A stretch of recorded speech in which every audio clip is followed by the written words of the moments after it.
Hi, my name is Patty Mayo. I'm a Yorkville resident. I don't mean this sarcastically, but maybe I do. I'm not a union person, but if you ever think about building a hospital, let me know.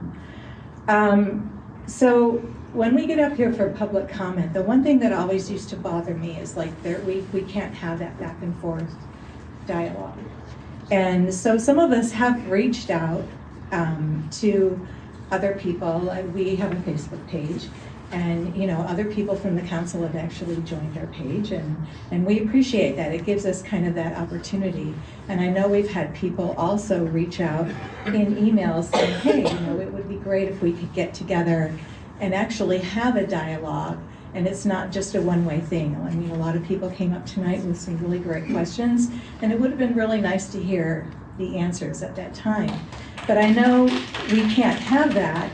So how I'm looking at this is, I said, you know what, I'm just really going to try to be open-minded with this. I'm trying to take all the information that I can. I try to attend as many meetings as I can. But the only thing that I guess I can utilize to judge, quote unquote, if you want to say that, is by your actions. And so I'm not up here to discuss environmental concerns, safety concerns, groundwater, contamination, all of that stuff. I mean, I think the questions that were presented tonight were amazing. And the reason that I'm actually not even going to bring that up is because any sane person that steps into and wanting to do a project of this size should have already seeked out answers for all of those questions that were presented tonight. It shouldn't be something that you should just start to think about. I mean, these projects have been around for a while, so everyone here has had plenty of time to research and ask questions, and listening to the people from the community speak.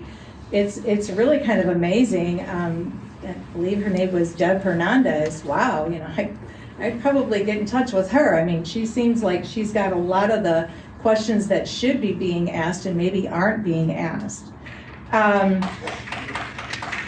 So my question is, okay, so you're hearing all these questions tonight. Do you actually know the answers? And if you don't know the answers, that means you did not do your due diligence. And shame on you, because you should be doing that. You should. That's why we're bringing forth things. And so what we were doing on the Facebook page is we were finding articles and posting articles, anything that we could find, so people would have that opportunity to read them. It doesn't mean that you have to believe everything that you read, but at least we're putting information out there and data out there that people can review and look at. And we actually did have a couple council members come online. And, somebody, I don't know that it was a council person, but I know that there were people out there saying, well, you guys are just spreading misinformation.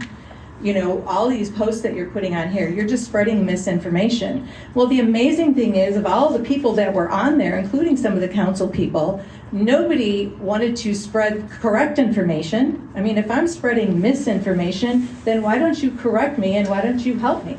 And why don't you educate me? Why don't you enlighten all of us? Because you apparently must have the correct information.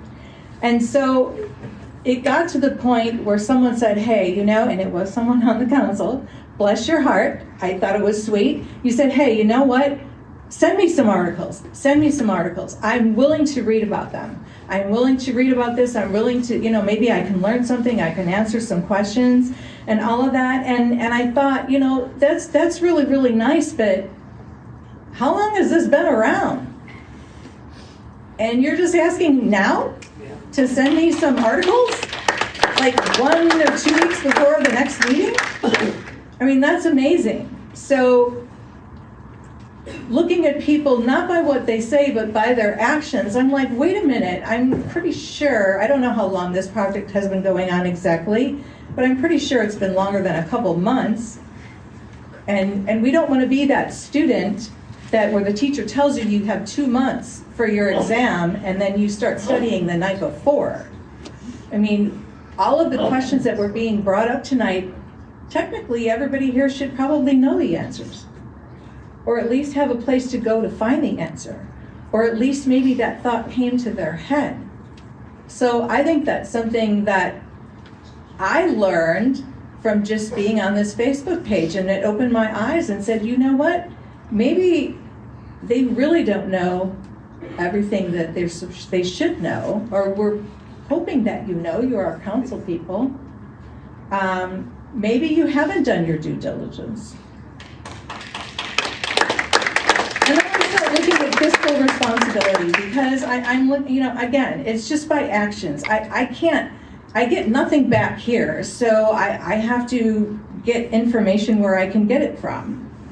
And so I look at fiscal responsibilities, and it's like, okay, Yorkville wants this tax money. Why does Yorkville want this tax money? Is Yorkville broke? What's going on? Where are we at? What is going on here? Maybe that's why the data centers, I'm like, maybe you shouldn't be so against it. Maybe you really need to look into this. And so I wasn't able to make it to the last meeting, but I heard that it went really late, and the vote was in. I think it was in at like 1 a.m. or something, somebody said. And the most oddest thing happened.